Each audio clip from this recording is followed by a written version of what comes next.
E commerce ಬಿಸ್ನೆಸ್ಸಲ್ಲಿ product selection ಅನ್ನೋದು ತುಂಬಾ important ಆಗುತ್ತೆ.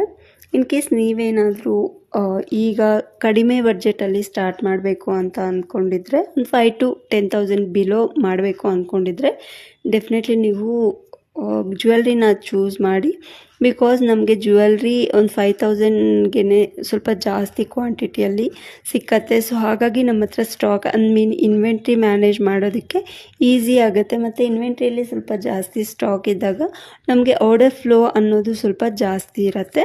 ಹಾಗೆಯೇ ಅದರಲ್ಲೂ ಕೂಡ ಯುನೀಕ್ ಆಗಿರುವಂತಹ ಡಿಸೈನ್ಸ್ನ ಸೆಲೆಕ್ಟ್ ಮಾಡಿ ಸೇಲ್ ಮಾಡೋದ್ರಿಂದ ರಿಟರ್ನ್ಸ್ ಕಡಿಮೆ ಆಗುತ್ತೆ ಮತ್ತು ನಿಮಗೆ ಕಾಂಪಿಟೇಟರ್ಸ್ ಕೂಡ ಕಡಿಮೆ ಇರ್ತಾರೆ. ಸೊ ಹಾಗಾಗಿ ನಿಮಗೆ ಆರ್ಡರ್ಸ್ನ ತೊಗೊಳ್ಳೋದಕ್ಕೆ ಮತ್ತು ಪ್ರಾಫಿಟ್ನ ಅರ್ನ್ ಮಾಡೋದಕ್ಕೆ ಸ್ವಲ್ಪ ಜಾಸ್ತಿನೇ ಸ್ಕೋಪ್ ಇರುತ್ತೆ.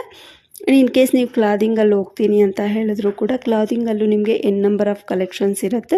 ಯಾವುದಾದ್ರೂ ಒಂದು ಪರ್ಟಿಕ್ಯುಲರ್ ಕಲೆಕ್ಷನ್ ಅಥವಾ ಪರ್ಟಿಕ್ಯುಲರ್ ಪ್ರಾಡಕ್ಟ್ನ ನೀವು ಯಾರು ಜಾಸ್ತಿ ಸೇಲ್ ಮಾಡ್ತಿರಲ್ಲ ಅಂಥದನ್ನು ಸೆಲೆಕ್ಟ್ ಮಾಡಿ ಸೇಲ್ಸ್ನ ಸ್ಟಾರ್ಟ್ ಮಾಡ್ಬೋದು. ಬಟ್ ಸ್ವಲ್ಪ ಕ್ಲಾದಿಂಗ್ ಕಡೆ ಏನಾದರೂ ಫೋಕಸ್ ಮಾಡ್ತೀರಾ ಅಂತ ಹೇಳಿದ್ರೆ ಒಂಚೂರು ಜಾಸ್ತಿ ಇನ್ವೆಸ್ಟ್ಮೆಂಟ್ನ ಮಾಡಬೇಕಾಗತ್ತೆ. ಆ್ಯಂಡ್